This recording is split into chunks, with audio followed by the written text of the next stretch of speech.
You slip the pre-punched card into a slot on the totem lathe. Above, the tool arm deploys a configuration of chisels.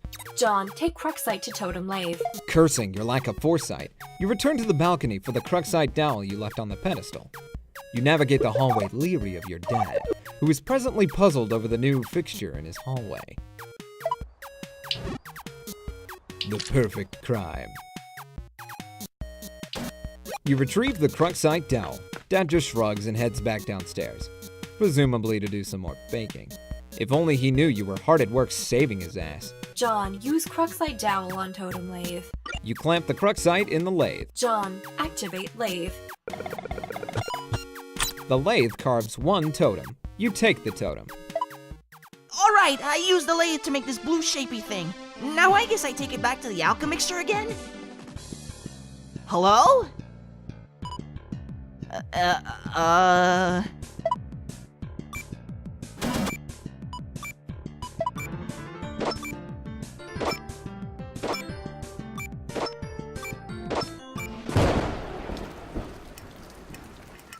young lady stands in her bedroom.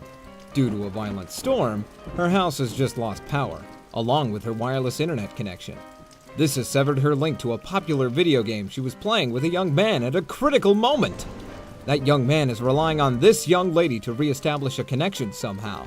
This young lady named... It's on the tip of my tongue. What was the name of this young lady again? Enter name. No, that wasn't it. One more time. Examine room. Your name is Rose. As was previously mentioned, you are without electricity, although your laptop computer still functions on battery power. You have a variety of interests. You have a passion for rather obscure literature. You enjoy creative writing and are somewhat secretive about it. You have a fondness for the bestially strange and fictitious, and sometimes dabble in psychoanalysis. You also like to knit, and your room is a bit of a mess. And, on occasion, if just the right one strikes your fancy, you like to play video games with your friends. What will you do? Rose, retrieve arms from the purple box. The purple package's contents are private. No one is allowed to look inside. Rose, writhe like a flagellum and puke on your bed. Ugh! What a terrible idea! The thought alone makes you sick to your stomach. Rose, stroke writing journal and mutter, "My precious." You would only resort to such an embarrassing activity while no one was watching. These journals are for your eyes only. Rose, get violin. You capture log the violin, storing it in the root card of your Siladex. Rose, play a haunting refrain on the violin.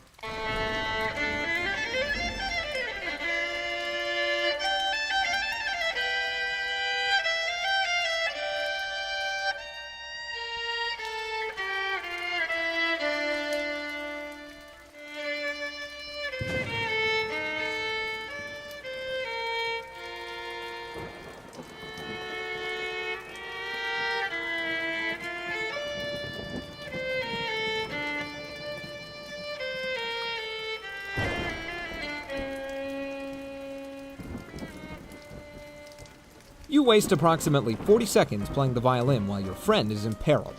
Nice time management skills there, sweetheart. John, tell Liv Tyler you love her before impact. Since your good-for-nothing friend is obviously not going to bail you out in time, you issue words of parting fondness to dear, sweet Liv. Oh, if only Affleck could have been the one to make the final sacrifice instead of her stubborn, blue-collar, salt-of-the-earth father.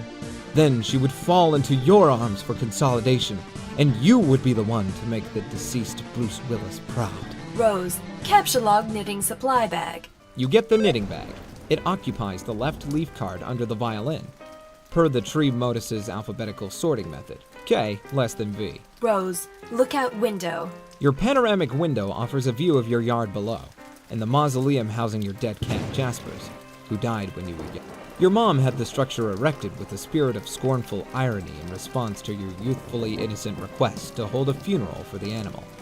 At least, that is how you've come to interpret the gesture in retrospect. You can also make out a silhouette of the laboratory next door, a facility which likely broadcasts a strong wireless internet signal. You may be able to connect to the signal from a different part of the house. Perhaps if you seek higher ground. Rose, get laptop. You take your laptop and prepare to make the journey through the house. L less than V, L greater than K. This causes the tree to be unbalanced, so your Sylladex auto-balances itself. Now the laptop occupies the root card, while the other two items comprise the leaves. K less than L, V greater than L. Rose, examine book on desk. This book is absolutely indispensable for enthusiasts of your ilk, of which there are very few. Rose, take book. You take the grimoire. G less than L, G less than K. Rose, go explore the house. You leave your bedroom. Hanging just next to your door in the hallway is a painting of an exquisite wizard. Your mother collects these awful things ironically. She must know how much you detest them, and there is no doubt in your mind she stores these dreadful things in the house to bother you. Down the hall to the right is the way to the observatory. Perhaps you will be able to connect from up there. Your mother's room is also in that direction. Rose, tiptoe to observatory. You approach a junction in the hallway. Beyond the junction is the observatory.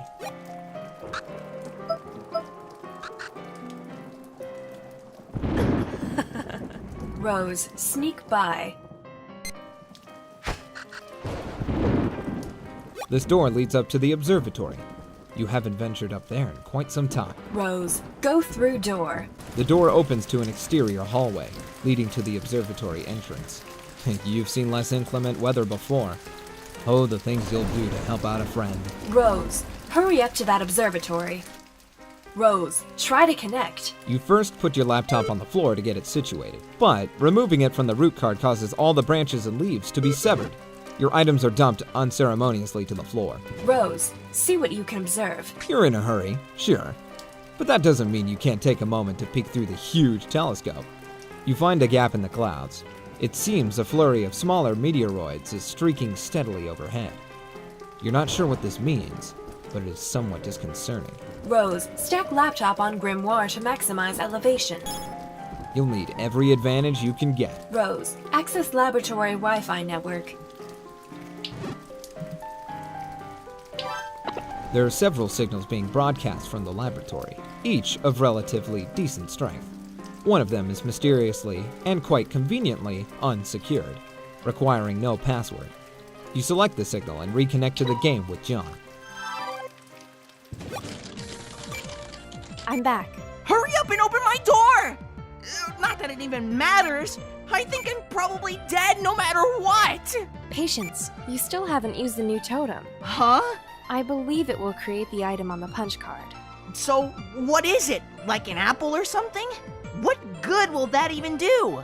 We'll see.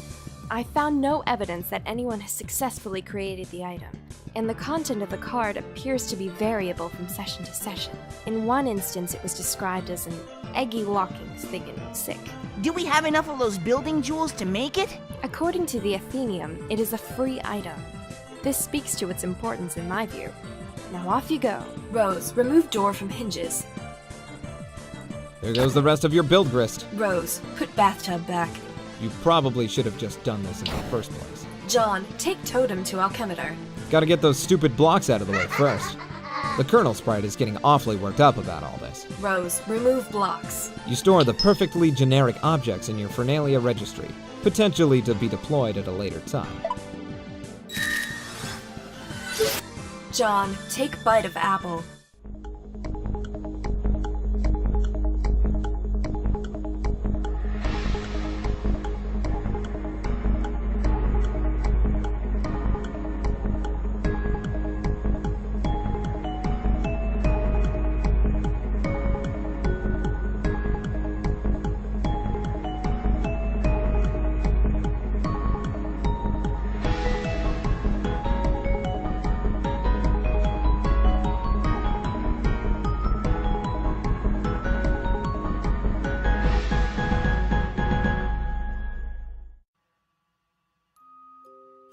End of Act 1.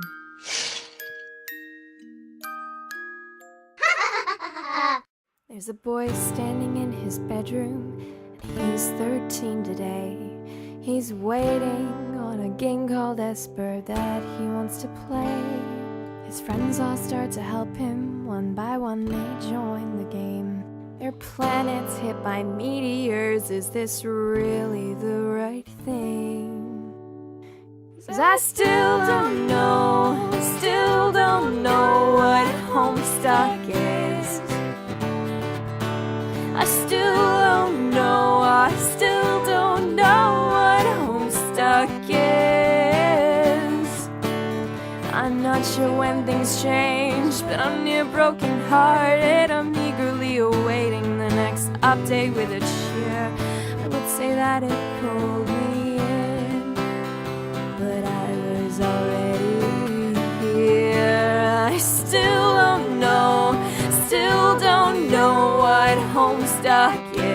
what Homestuck is, I still don't know.